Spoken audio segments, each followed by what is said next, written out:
Hey Michelle, guess what's in the back of the van? Oh my God, what have you bought now? I might have a slight problem.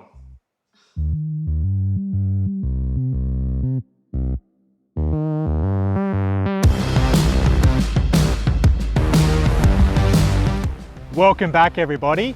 Now this is our 2012 model Mitsubishi Pajero, which we've owned for about 5 years.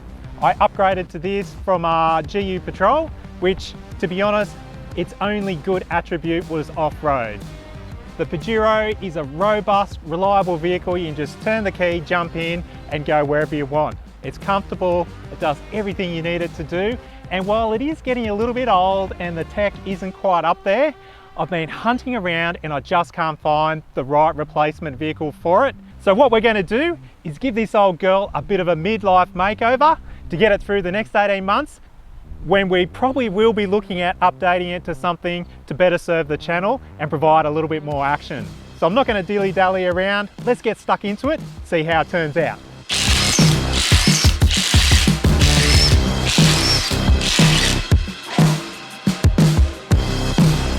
So we've been running these Kumo MT51s for around about 4 years now. This set here has done approximately 50,000 Ks and they are classified as an aggressive all-terrain. These were introduced to compete with the popular Cooper ST range and more importantly the ST Max. They've got a fairly good aggressive tread pattern and really aggressive side biters. The idea is the tyre makeup is a lot harder than a mud tyre, so they wear quite well.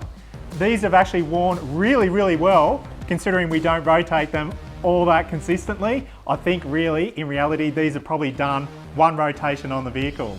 Now the only negative I have against these tyres, and it'll be interesting to compare the new ones, is that straight out of the box, these were surprisingly loud. I ran Maxxis Bighorns on my GU Patrol, and they were quite noisy being a mud tyre. I would say these weren't too much less, to be honest, and I was expecting them to have a little bit of road noise, but probably not quite so much the noise that they have. So much that people do sometimes turn around when you're driving down the road because they hear the tyre coming down. It's common with these style tyres to get louder as they wear down. Potentially that's happened a little bit with these, but straight out of the box, they were a lot noisier than I expected. But overall, a fantastic tyre. The 265/70/17 on a standard rim for the Pajero owners just fits in the wheel carrier. We didn't have to trim anything up. Sits in there all nice and tight. And I really can't complain. They are a fantastic tyre. So I've been thinking about upping the ante a little bit, just making it at least look a little bit better. I'm never going to put in exhaust on a 4-cylinder diesel. They just sound terrible. So you're never going to get the oral delight you might get with a Y62 or a 79 Cruiser. But we thought we'd just up the attitude a little bit. And the original plan was probably just to go and buy some new rims and tyres.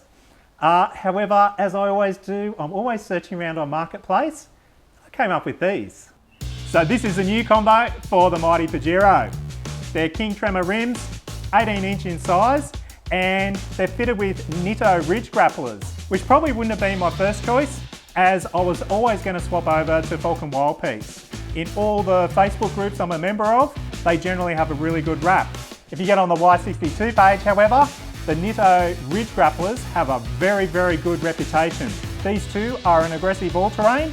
They're a little bit more expensive than the Falcon Wild Peaks, but they do have a fairly good reputation for being a really nice, aggressive, but quiet all-terrain tyre. So we're going to give these a whirl, see how they work.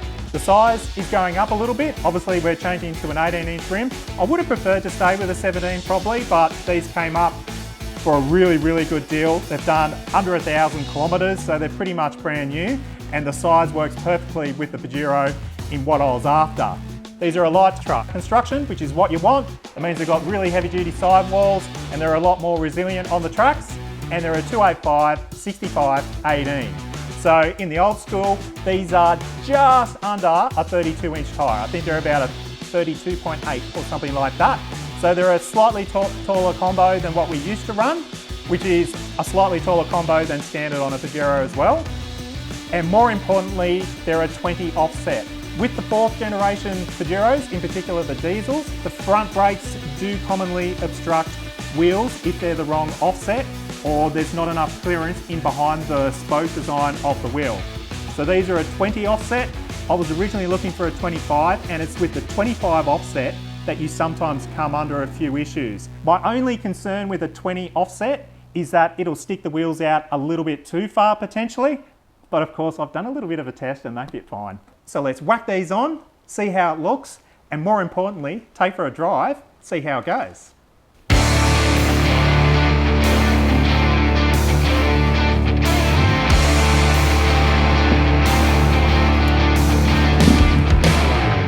Now the Pajero, like most four-wheel drives these days, runs a larger shank style wheel nut, which generally won't work with aftermarket rims.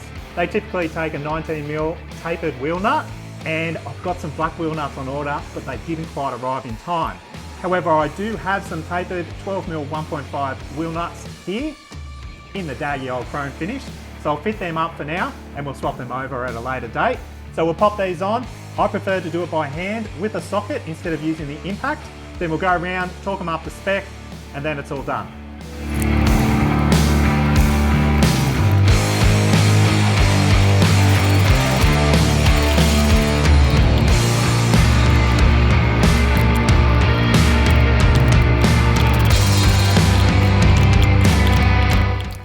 You're putting new wheels on while the vehicle's up in the air. Give it a turn. Make sure you're not going to foul on the calipers, particularly with these Pajeros, as I mentioned before. It's probably a good idea to also check the clearance, but we're going to drop it down. We know it should be pretty good. A lot of people run these setups. If anything, we might just have to pull off the little mudguard here, and it doesn't really do much anyway, just to provide a little bit of turning clearance. With it back on the ground, it's just a case of torquing it back up. I've got my torque wrench here set to 120 Newton meters, which seems to be the general consensus of what you should be doing, particularly on Pajeros. So we'll run around, same thing, do it offset, and then button it back around just to make sure you haven't missed anything on the way through.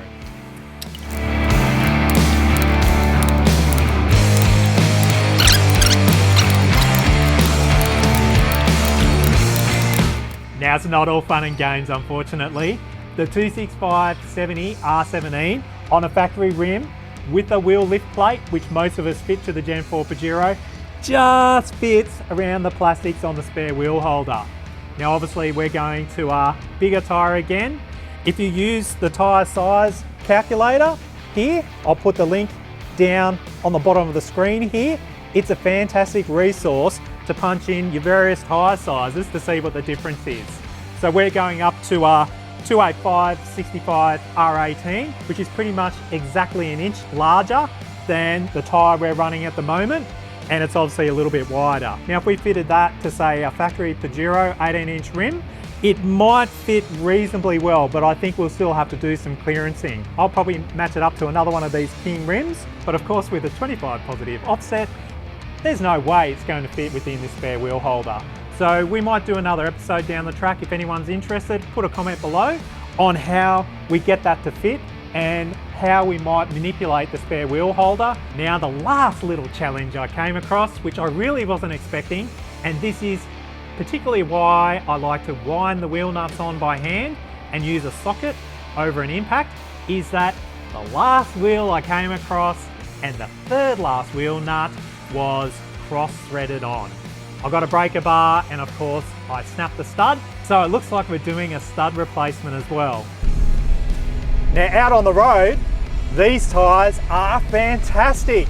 They are so quiet compared to our old Kumo MT51s. So far, I really rate these ridge grappers. They are so much better. I mean, always having new tyres is going to be nice, but the first impression is these are much quieter, which for a more aggressive tyre is quite surprising. And this is really what I expected the MT51s to be like in the first place. So thumbs up, I'm happy. Looks good and it should go really, really good. We've got a 1,000-kilometre trip coming up to go to Brisbane and do some little day trips up around there. I'm really looking forward to it. And I guess you all want to see how it turned out. I'll give you a little sneak peek right now.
I must say, I'm not really a black wheel person, but I think on a four-wheel drive, they look mean, nasty, and more importantly for us, it's going to give a much better ride, a little bit more capability, and sets us up for the next couple of years while we keep this girl going and modify it a little bit more to suit our needs. I'll scatter in a few episodes on this as we run through. This was an impulse buy. This was not planned at all. I should have been doing this a few months down the track as we've just been through the expense of the pool, and I've got a few other projects on the way. So I hope you enjoyed this. We've got a wheel stud replacement episode to do now by the looks of it, and a lot more episodes on our camper trailer. They'll be hitting the YouTube soon, so keep an eye out for that. Subscribe to our channel, like this video if you enjoyed it, and give us some other tips and tricks we can do to this Pajero on a budget to keep it rolling, make it a little bit more practical, and get us out on the road.